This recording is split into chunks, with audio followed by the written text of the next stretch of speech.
Welcome to the virtual Scandinavia House in New York and tonight's book talk, Dispatches from the End of Ice with Beth Peterson. And moderating tonight's conversation is Sally Yerkovich. The book was published by Trinity University Press, and a big thank you for them to help make this program and this evening possible. This is one of many literary events we have at Scandinavia House that are being hosted in this virtual world. We started a series called Nordic Authors You Should Know, and next week we'll explore the Finnish literary scene with 4 excellent authors, and it will be moderated by the translator Lola Rogers, and that's on Tuesday, October 13th at 2 p.m. We also have our Nordic Book Club where we discuss some of the latest Nordic novels. On October 20th, we'll be discussing the book The Bell in the Lake by the Norwegian author Lars Myrtin. Scandinavia House offers a plethora of events and activities that include film screenings, lectures and panels, children's crafts, and activities, among many others. So please do visit scandinaviahouse.org for more information. A recording of this event will also be found on our YouTube page, as well as our website, and as well as all the past programs that we have presented. I also want to say that I'm putting a link to in the chat box where you can purchase the book. And if you follow that link with a discount code that I'm going to add, you can get a discount on the book's purchase. But now I have to find the link. I'm sorry. I will do it during the talk. My apologies. Beth Peterson is assistant professor of writing at Grand Valley State University in Grand Rapids, Michigan. Her essays and poetries have appeared in The Fourth Green, River Teeth, Post Road, The Mid-American Review, The Pinch, Newfound, Passages North, Flyway, Sky Island Journal, Terrain.org, and other journals. She has an MFA in creative writing from the University of Wyoming and a PhD in literature and creative writing from the University of Minnesota. And I would also like to mention she is an ASF Fellow. Moderating tonight is Sally Yerkovich. She is the Director of Education and Exchange, Director of Educational Exchange and Special Projects at the American Scandinavian Foundation, where she oversees all fellowship and grants programs. She has created and implemented 2 new programs that support Scandinavia folk arts and cultural traditions in the Upper Midwest. As a cultural anthropologist, Dr. Yerkovich is also a professor of museum anthropology at Columbia University. The author of A Practical Guide to Museum Ethics, her works which draws upon more than 30 years of leadership experience in museums and cultural institutions in New York and Washington, D.C., and is engaged with how cultural organizations are facing societal changes and current ethical challenges. I also encourage our guests to put their questions for Beth in the chat function below, and we'll ask these questions towards the end of the program. But please welcome Beth and Sally. Thanks, Kyle. It's really great to be here tonight, especially with one of our fellows. Beth was an ASF Fellow in 2010. She received support for a creative writing project, which, guess what, ended up in Dispatches from the End of Ice. So it's really great to be able to welcome her here tonight and to talk with her about her wonderful book. Beth, why don't you start off? Why don't you tell us sort of what the impetus for this book was and how you came about writing it? Okay, yeah, thanks so much. And thanks for having me. It's lovely to be here. And thanks for everybody who's watching as well. So yeah, the impetus for this book was really very connected to my ASF fellowship. I had gone to Norway and was on a glacier hike, which I'll read a little bit about later, and took a 40-foot fall into the glacier. And on that same day, I saw all of these lemmings all over the glacier.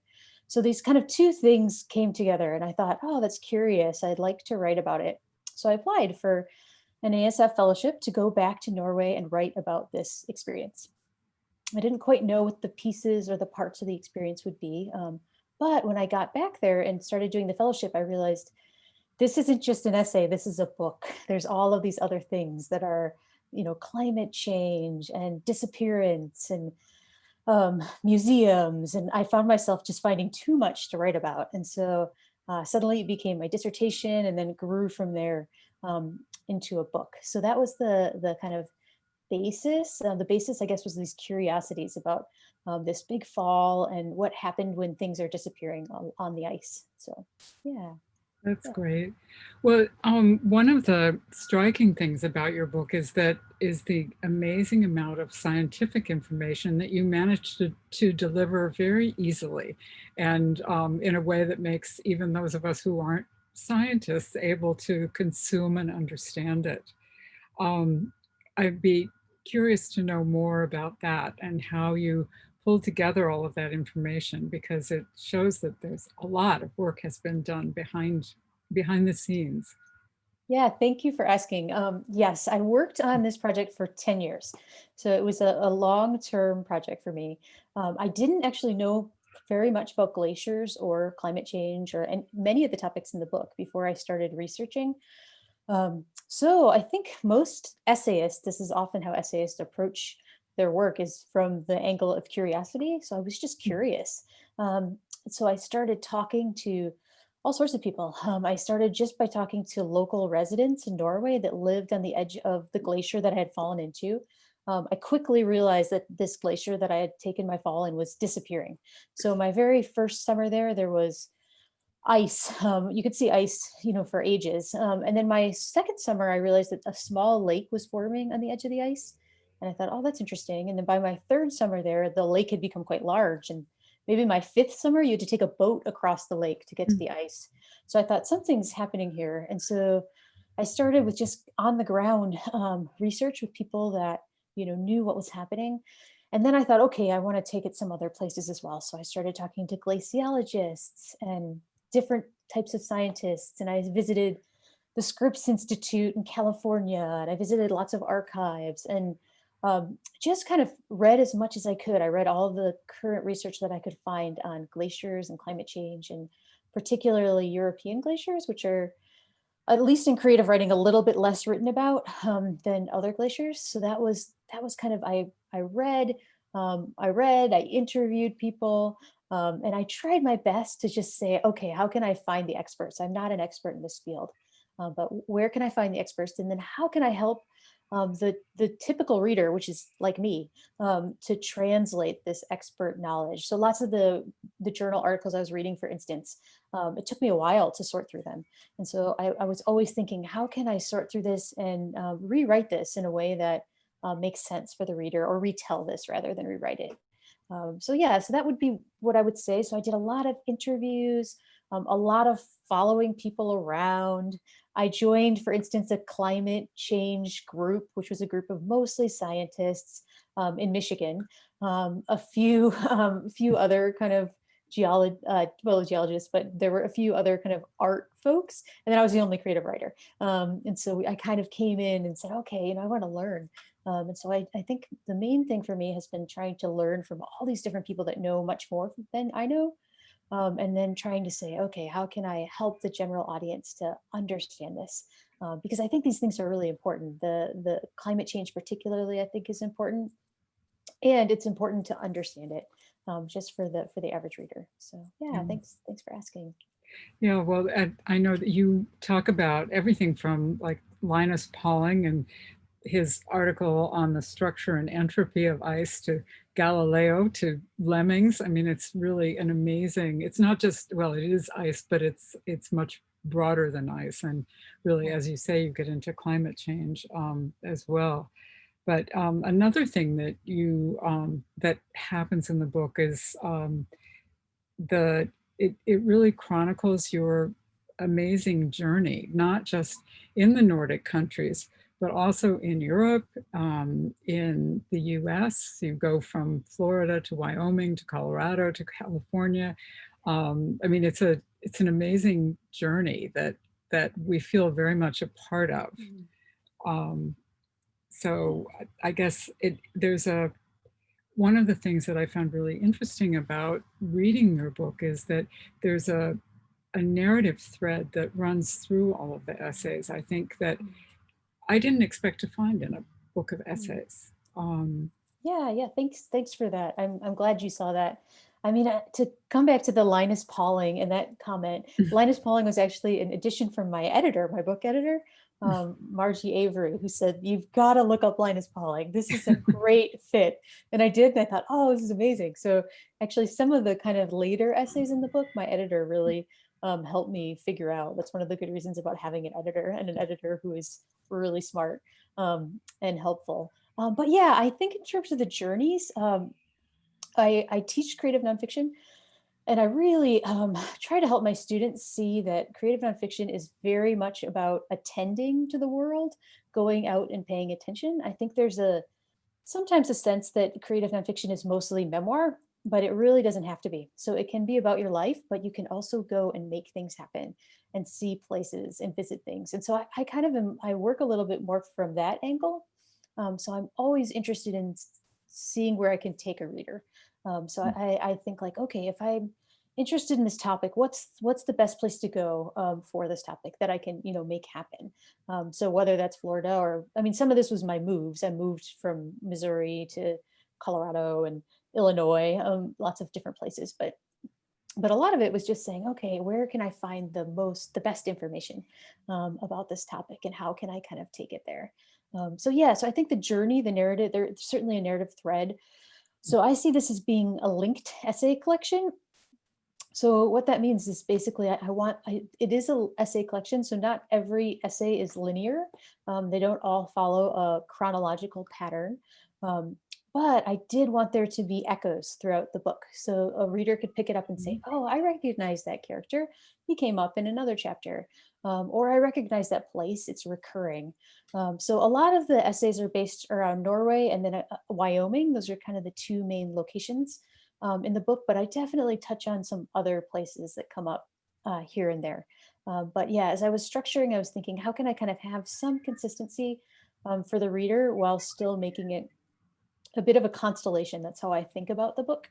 It's a constellation of these ideas that are all kind of floating around, the issue of ice, but they're some of them are more loosely connected. And also the issue of disappearance, which is really central to my book. So yeah, as I was structuring it, I also thought a lot about how the essays fit together. So every essay in the book has a partner essay. So for instance, the Baffin Island is partnered with the Atlantis piece. So the first and the last essay are partnered. And so within the structure of the book, every essay has some other essay that I thought, okay, I want to link these in some way. And some of the links are more obvious than others. But my hope is that the reader will feel like there's a little bit of an echo in those chapters at least. So yeah. Yeah, it makes it much more compelling to read, I think, than just a collection of essays. So it was really great.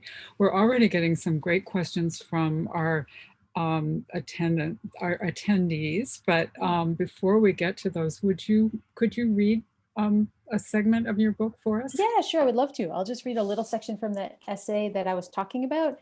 Glaciology, the essay that the ASF Fellowship funded. So that seems like a good starting point. I'll read you just maybe a couple short sections Sure. from that. So, okay, I'll start just at the beginning. So it's quiet on the glacier, and not the good kind of quiet. It's the long quiet, the quiet that splits you open, leaves you flayed.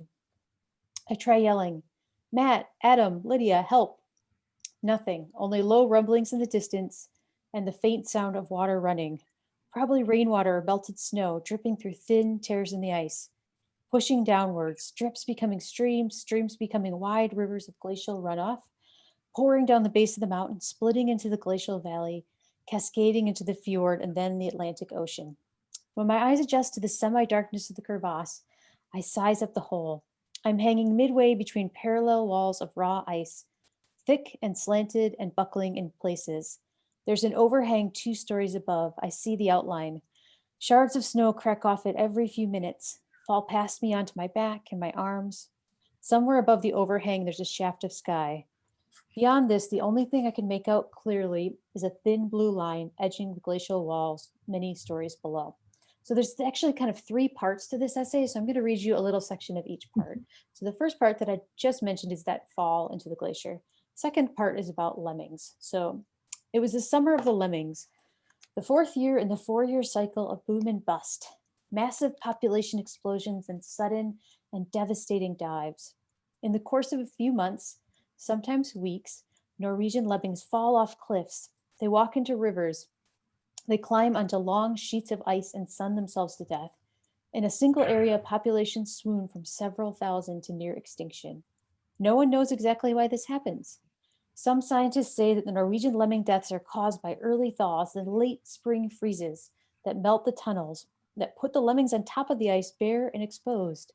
Lemmings burrow, create long, low caverns beneath the upper layers of snow. When the snow melts early, they can freeze in a single cold morning. Others say that it's a stress mechanism. There are too many animals in one place, and in their sprint to get away from one another, they run off cliffs, they dive into deep pools of water, they expose themselves to the elements. Okay, there's one other kind of thread that became interesting that I didn't realize until I started writing the book. And a poet actually named Nick Flynn helped me find this thread. And this thread was about Walt Disney. So I saw all these kind of dying lemmings on the glacier, and I thought, I don't know what to make of this. And I had fallen into the ice, but then there was this other thread. So I'll just read you a little bit about this as well. So in the 1950s, Walt Disney's White Wilderness became the first documentary to film the lemmings' dramatic deaths. The climactic scene of that movie taped hundreds of lemmings migrating towards mass suicide in Alberta, Canada. Brown and white bodies falling, sliding, scrambling over the northern Canadian terrain in a frantic pack.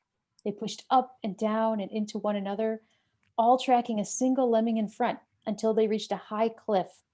The leader jumped, flew gracefully through the air towards the water. Then the rest jumped, and hundreds of lemming bodies, all on tape, were raining into the Arctic Ocean. Except in 1958, it wasn't the year of the lemmings, and it wasn't an ocean, it was a river, and the filmmakers had paid 25 cents per lemming, gathered hundreds of them, put them in cardboard boxes for keeping, and then onto a spinning white turntable, which they angled up and down until they got the camera shots.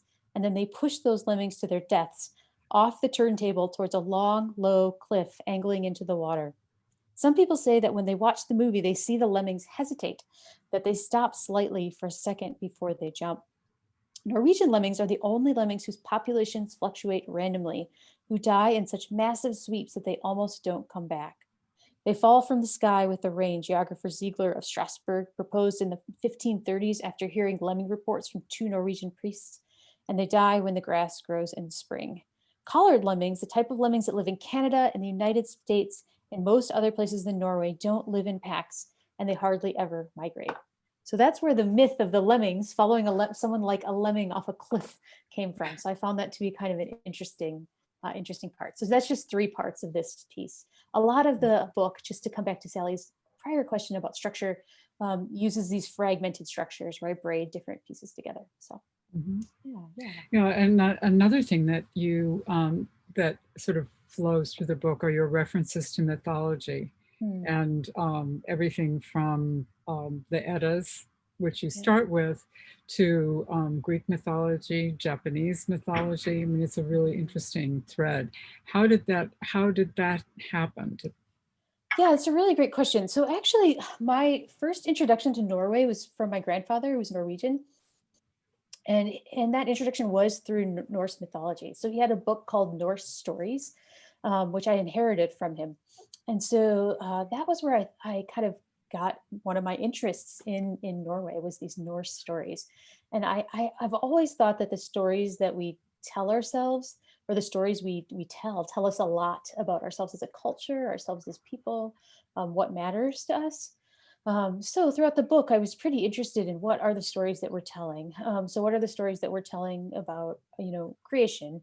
What are the stories that we're telling about events that happen? So I talk about some planes that are lost in the Alps, for instance, at one point in the book. And I give even just the myths of those, like how did they get lost? What are the stories that we tell about that? I have Atlantis later in the book, again, another kind of question. So I'm always trying to question what is the myth? What can we take from the myth? Because I think there's a kernel of truth in most of these myths. But I think even more, the myths themselves can tell us something about what we value. And so I think that's part of the reason that I picked up these myths. But yeah, the interest really comes from my grandfather, and then just sort of perpetuated. And then as I think it comes actually in a lot of my writing, not just this book, but a lot of it returns to this question of myth and what's happening in myth and how can we kind of think it through. So yeah, thanks for asking me about that. It's a great question. So let's take one of the questions from the attendees. Tamara Fox says, I'm nearly finished with the book and I love it. I don't want it to end. And I agree with that totally. It was really a wonderful, wonderful book to read. Her question is, do you plan to continue writing about ice and or climate change? And are there other topics that you'd really like to explore? What's next for you? Yeah, thank you. Great question. So I do have another book in the works. My next book is not about ice, though I'm still very interested in ice, as you might imagine. People constantly send me climate change articles and ice articles, and I'm always interested in them. So if you find any, please feel free to send. But my next book is actually about space, so outer space, and cancer. So I'm writing about cancer of someone close to me. And visiting, I'm kind of doing another book where I visit various sites, and all these sites are related to space. And this book is pretty recent. It kind of came up when Trump decided he wanted to have that sort of fourth branch of the military, the Space Force. I started thinking like, oh, is that valuable or is that not valuable? And so the question for me became, does what's out there matter in light of what's happening now and here? So that's kind of the big question for the book. And that's a personal question, when people in your life have incurable cancer, does space matter? But now here we are in COVID, and we have all these economic issues and all these kind of big concerns.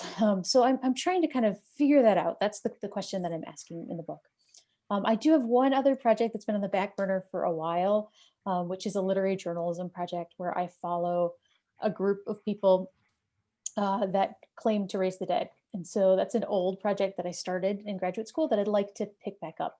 And I just go with them to various places and morgues and conferences, and I talk to the leaders of this movement. So so that's the other book, but that's probably will come after the space project. So yeah. So do you work on these all at the same time?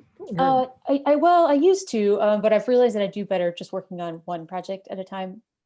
Right now, actually, I've been working on the space, but I've come to a little bit of a halt, really, because I can't travel much during COVID. So that's put my space book. So I'm working on another essay on Linnaeus, the botanist and creator of the plant taxonomies, and on gardens. So I've already done the research for that essay in Sweden. So I'm now writing that, but I'll come back to the space book next. So yeah, those are the kind of the things on the docket. So thank you for asking. That sounds good. So we have another question. Do you have any advice for essayists who want to write about environmental subjects, especially regarding research? Yeah, great question. I would say, I think the thing I always tell my students first is read everything you can read. That's kind of the main way to get started, is to find the folks that you can read. So before I started writing, I had kind of had the luxury of being in a PhD program, so I had some time. But I read like a book a week for maybe 5 years of environmental writing. And so I just picked up kind of everything I could find, very old stuff, very new stuff, just to see like, what are the ways to write about this?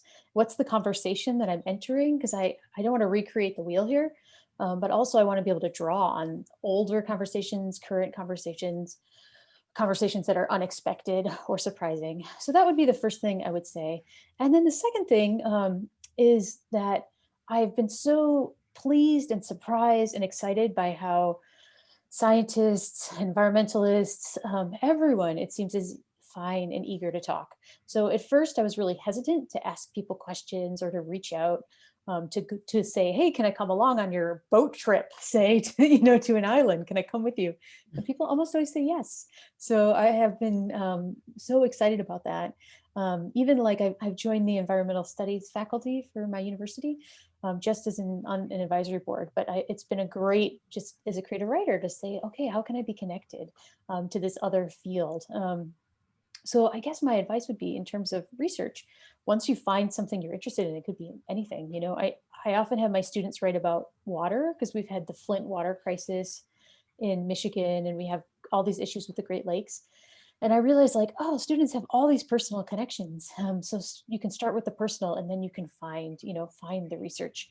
Um, you know, I would say contact experts in a range of experts. Sometimes it takes a while. You might not be able to get in touch with the top expert in the field, but maybe you'll start with a graduate student who will let you in on their project and let you kind of come along. And I think the coming along for me is where I've really learned is just going places and seeing things and talking to people. And sometimes it's right in Grand Rapids where I live. Often it's right in Grand Rapids where I live.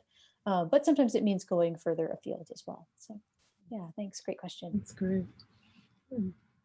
So the next question is from someone who said that talks about the fact that you mentioned that there were too many things to write about when you first began. And this person, Anne Cunningham, has begun a project of her own, and she thinks she's running in too many directions as well. Can you describe your process of thinking about this project as a much larger piece as opposed to a smaller one?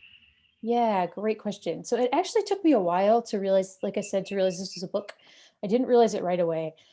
And I'm a little bit of a quirky writer. A lot of writers and most of the faculty in my department would probably say to start just free writing. Just write on the page, get everything down that you can. But I don't really work that way. I don't think that way. I think in structures. So I'm always thinking in kind of bigger terms. So I have a running partner that I had for years, and we would go and run and we would talk about like, what is this? What's the big narrative for this? What's this thing really about?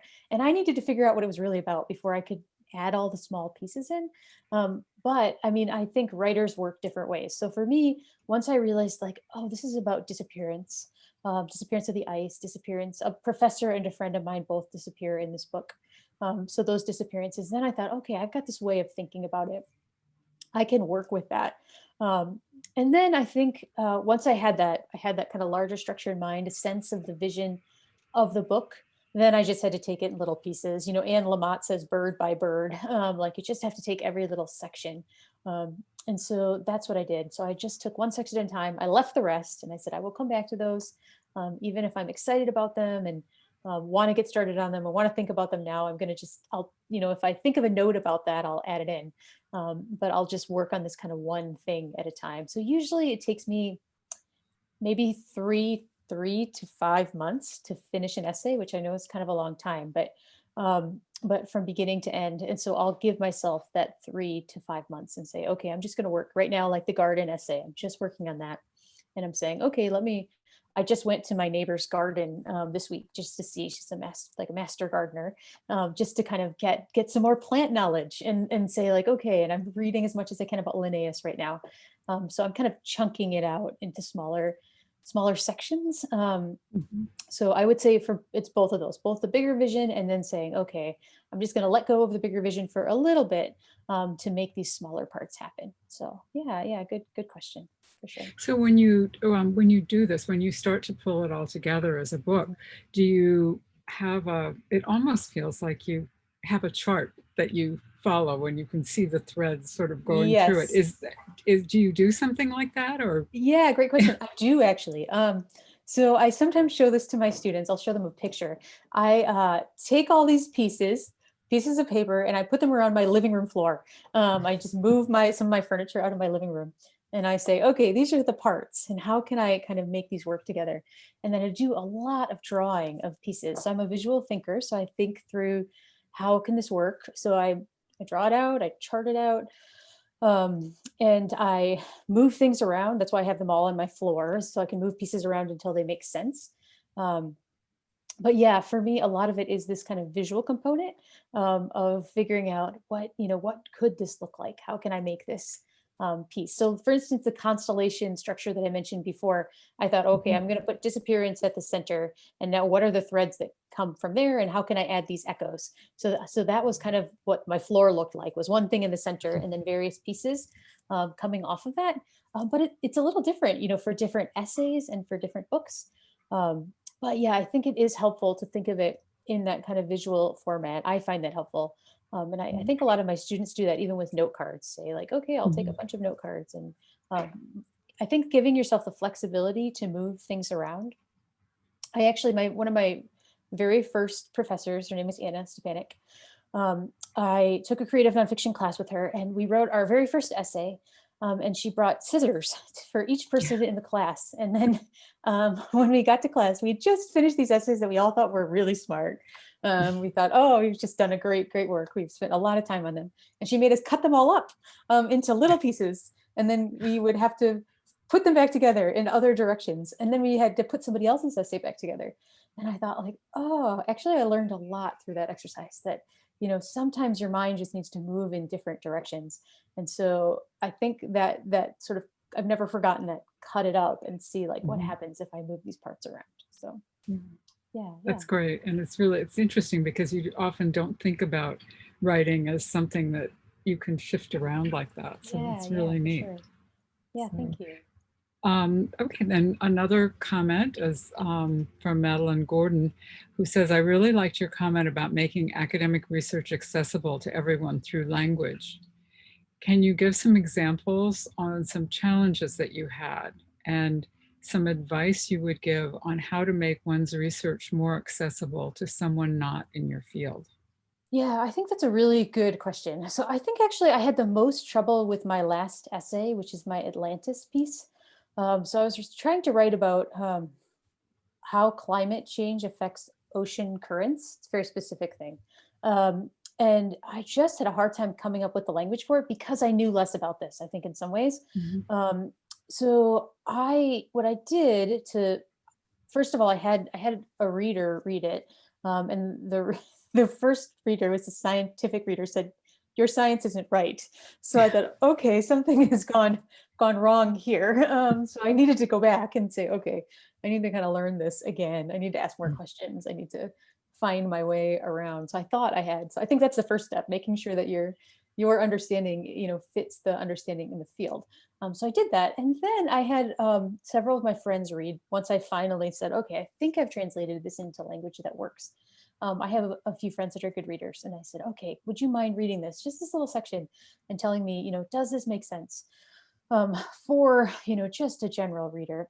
Because I think once you're in it, it's actually a little bit hard to see your way out. So, you know, after 10 years of researching this stuff, sometimes I get so embedded in the field that it can be hard to kind of, you know, kind of see outside of it. So I guess that's what I would say. And then another thing that I tend to do is I actually split up all the threads of my essays into their component parts. So like that essay I just read, I put all the Disney pieces together, all the Lemmings pieces together, all the fall pieces together. The Lemmings pieces are the research pieces there. And I just make them all into one document. And then I read it and I say, could a reader look at this and really understand what's going on? So what I do is I actually, a writer named Nick Flynn kind of taught me this trick. I highlight every piece of information that I give the reader. So every kind of key detail that I give the reader, and then I look at those pieces of information and say, is this enough? So if a reader just looked at these pieces of information, would they have enough to understand this field or this idea? Because I think it can be easy to be writing and to forget something really basic. So for instance, in the first draft of this Lemmings piece, I didn't describe what a lemming looked like. And most readers don't know what a lemming looks like. I know what a lemming looks like. But when I did that process of kind of separating everything out, I saw, oh, I'm missing a really important detail. I've not talked what a lemming looked like. So my reader isn't going to be able to tell or visualize that. So I think that's another trick that's been helpful for me. It's just to figure out what exactly have I said. And, you know, my friends help me figure out when the language is, you know, perhaps too high or too low, you know. So scientists or people in the field, friends, and then just this kind of list that I make for myself. So yeah, thank you. And I think that having people read what you've written is really key. I think it just helps you get out of your own head in a way. Yeah, for sure. Yeah. So another question is, this is from Jean Balderson. Have you had Sami myth experiences in your glacier time? I haven't really, no. I would be interested in hearing more from you, but I have not. So I would say that's something that's been a little bit outside of my field. But yeah, thank you for asking. So your book is full of wonderful detail that describes your experiences, and it really, I found when I was reading it, it drew me in. I felt like I was there with you. And I kept thinking, oh my gosh, how did she do this? Because there's just so much detail, so much evocative detail that, you know, when you're on a boat, I felt like I knew, you know, what everything looked like, what the people who were there with you looked like, what the ocean or the sea or the water around the boat looked like. That when I got to a later point in the book and you talked about the fact that you have a horrible memory, I was shocked. How does someone with a horrible memory write something so detailed and evocative? Can you give us a hint on that? Yeah, for sure. And maybe I can turn you to that section a little bit later too. I'd be happy to read just a page from that. Yeah. Yeah, I do talk about how my dad and I have the worst family memories in our family. We do. My mother and my brother remember everything. And my memory is not great. And so for a nonfiction writer, you want to have a really good memory. So I have to supplement my memory. So I write everything down. I take copious notes wherever I am. I take lots of photographs. It's helped because when I first started going to Norway, it was before the digital camera was much of a thing. So now it's like, oh, you know, you can take these photos on your phone. It's so easy. So I take photos and videos. I record almost every interview that I have with anybody as long as they're up for it. So, you know, a historian, a scientist, whoever I'm talking to on the phone, in person, I ask them, do you mind if I record this just so I get your words right? And they almost always say yes, no problem. Feel free to record. So I do a lot of that. And then actually I've had to do a fair bit of backtracking. So because I didn't know this was going to be a book when I was first going to Norway, I was just going. I was just a person interested in being there. And I wanted to write about some of those earlier experiences. What I did is I went back to the places I had written about just to kind of check my memory.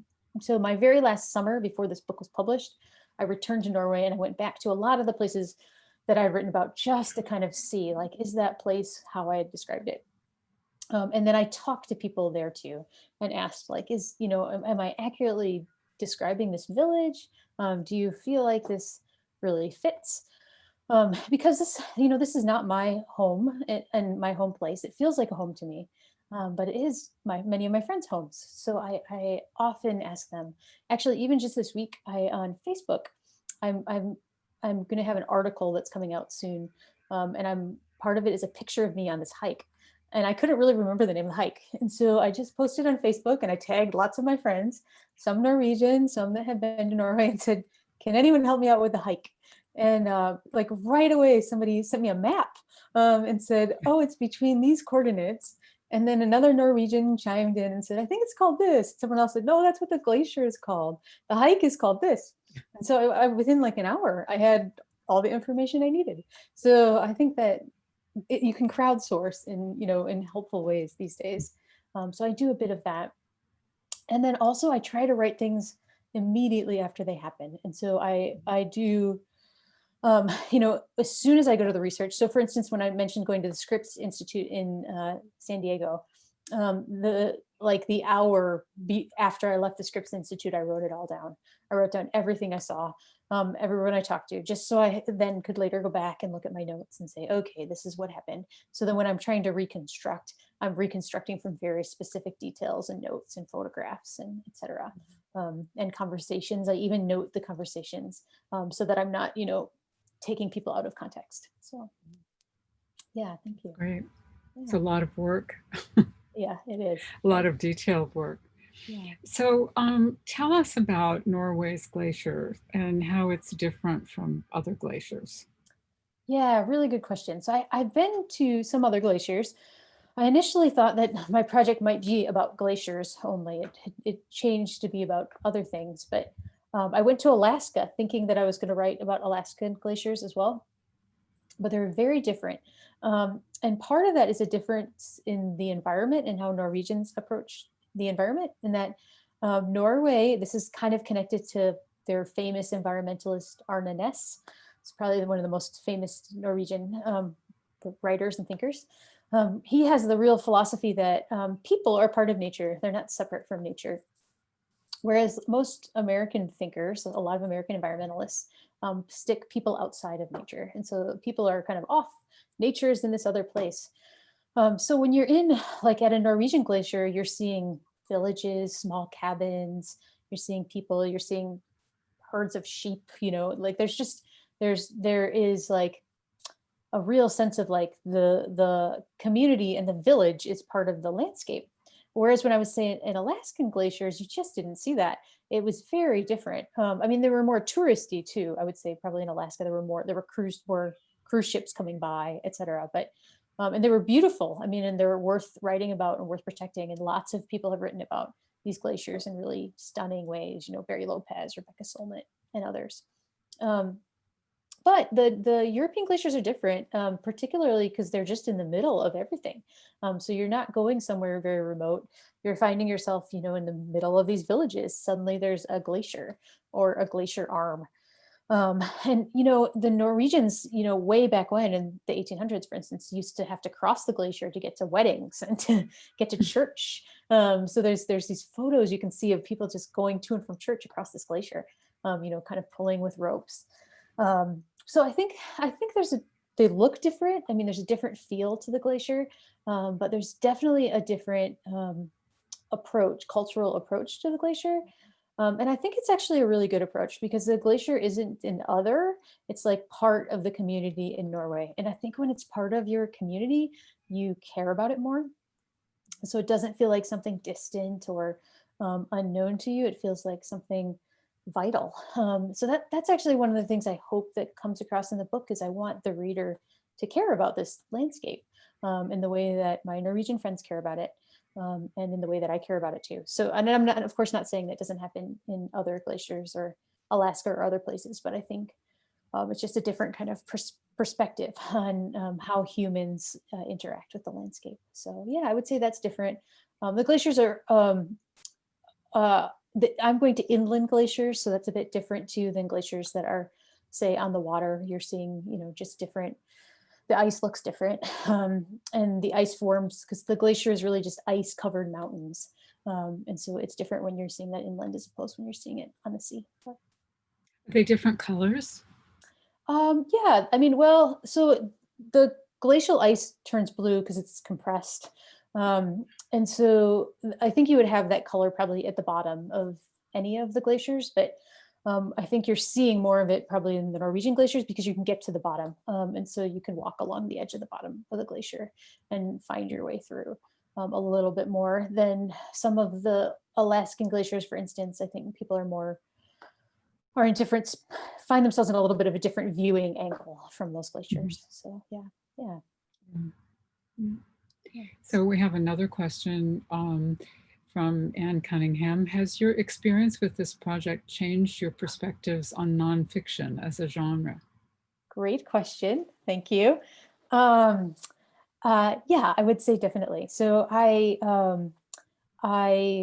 began writing nonfiction not that long before I did this project, about 2 years before I started on it. And before that, I had thought that I really needed to write about things within the scope of my experience. So I had a sense of like, I actually, when I was in graduate school studying for something else and took this creative writing class and thought, oh, that's actually what I want to do. So I applied to go get an MFA in creative nonfiction, and I had only written 2 essays. That's all I had, 2 essays. And I got in, I couldn't believe it. And so I thought, and then I got there and I thought, oh no, I don't have anything else to write about. These are my only things that have happened to me. That's it, that's all I have. And so I kind of found myself a little bit stuck where I thought, oh man, not that many interesting things are happening in my life. So this project, it was a real turning point when I went to Norway and just started researching. And I thought, oh, I don't have to have things that have happened. I can make things happen. So a lot of the job of a nonfiction writer is doing boots on the ground work, seeing, like, following your curiosities and seeing, where do they lead me? And so that really kind of changed my perspective on the genre and what the genre can do. And that's actually when I would say I moved from being a memoirist to an essayist, because I think the essayist is really interested in ideas. The memoirist is interested a little bit more in the self, and how do these experiences affect me, and what can I do with them? And then the essayist is saying, okay, I've had these experiences, and now how can they help me look out at bigger questions or ideas? And so, yeah, I think it really did fundamentally change the way I was approaching nonfiction. Also, I think my experience with this project, I just did a lot more reading. So that, as I kind of mentioned before, the reading changed things for me because I started reading all these great writers. I thought, oh, I'll go read Aldo Leopold, and then I'll visit Aldo Leopold's house, and I'll read John Muir, and I'll read kind of, all the big environmental writers, and I'll read Laurette Savoy and, contemporary environmental writers too, and William Lee Steet Moon, and everyone I could find. And so I think that reading also shifted because I just suddenly saw there are so many more avenues for writing. Before this project, I would say I was probably a little more traditional narrative writing, and I moved a bit towards a form called the lyric essay, which is more a combination of poetry and nonfiction. And that's in many parts because what was happening when I was watching the ice fall apart, it was fragmented. And so these fragmented forms made sense for what I was experiencing. So the project also kind of changed my ideas on structure and how I can help structure to inform the content of my writing. So yeah, thank you. So Wittgenstein pops up in the middle of your book. Did you read his writings as well? I did, yes, and I felt as though it was a bit of a slog. So some of my friends may not agree with that, but I read him kind of early on. I lived in a village called Skjolden. It's a really tiny, maybe 200 people in Norway, and Wittgenstein had lived there too. In fact, he had lived right across the street for a while from the house I was living in. My bedroom looked at his bedroom. I didn't even know who he was when I moved to Norway. But I came back from Norway and I was telling my friends like, oh yeah, this guy named Wittgenstein. And they were like, Wittgenstein? How do you not know who he is? Major philosopher. And so then I started reading him and thought, okay, this is interesting. And he writes a little bit about language theory and language being like ice. And I thought, oh, I have found my like position with Wittgenstein.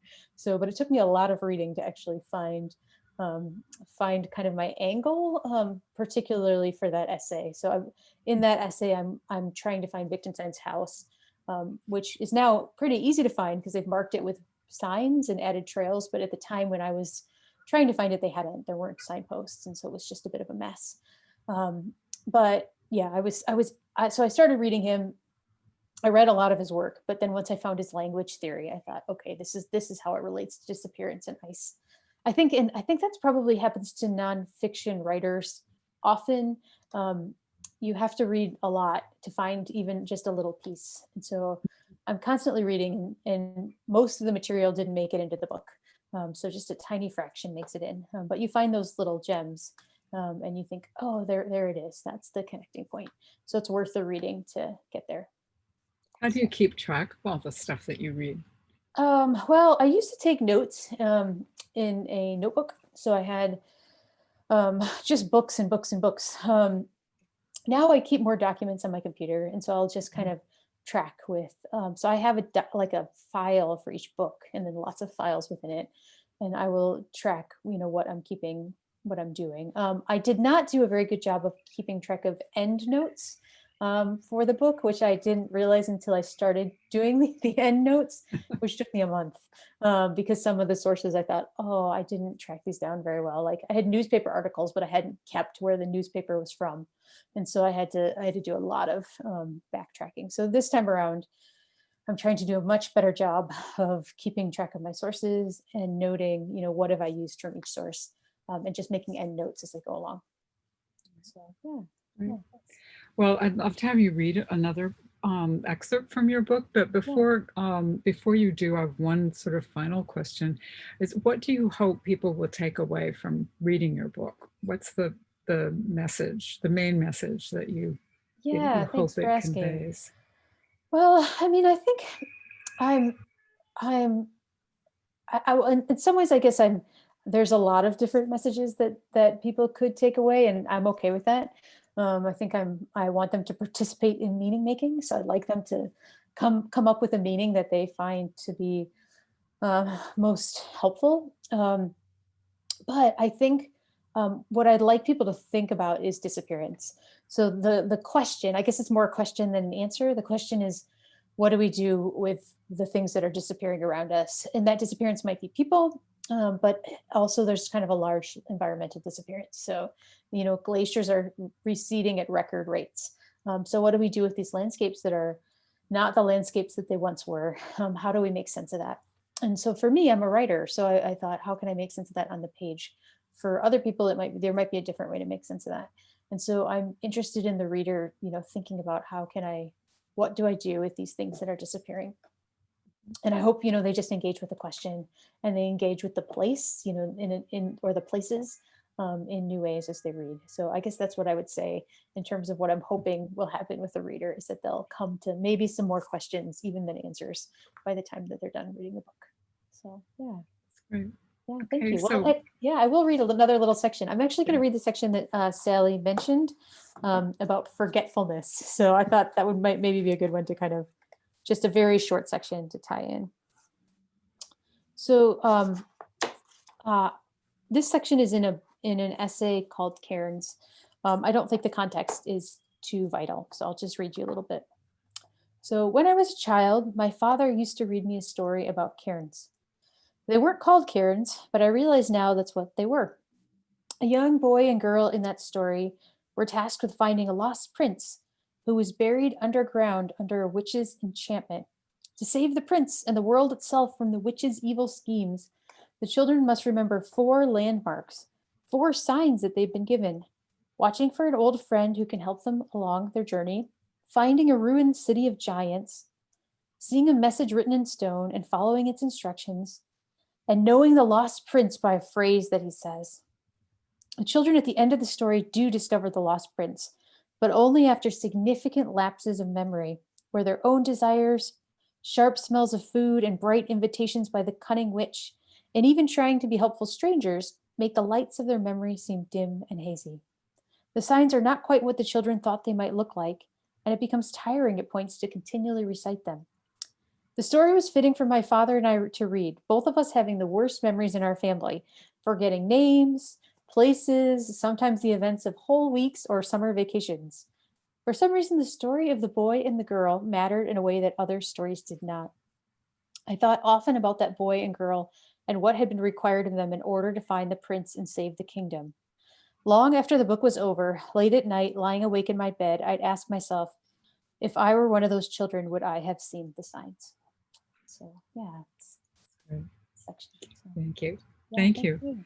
Well, it's been great having an opportunity to talk with you about your book. And I think we've had several comments that everyone's looking forward to your next book. Thank you. Thank you.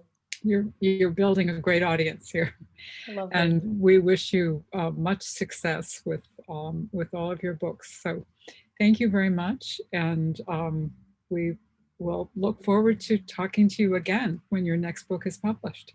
Okay, well, thank you. Yeah, and thanks so much to the ASF. And it was lovely being a fellow and sort of jump-starting this whole work and project. Right. So, yeah, Well, thanks remember us in the future if Yes, you want to yes. go, if you're going back to the Nordic countries. Yes, for But sure. you're a good advertisement for our fellowships.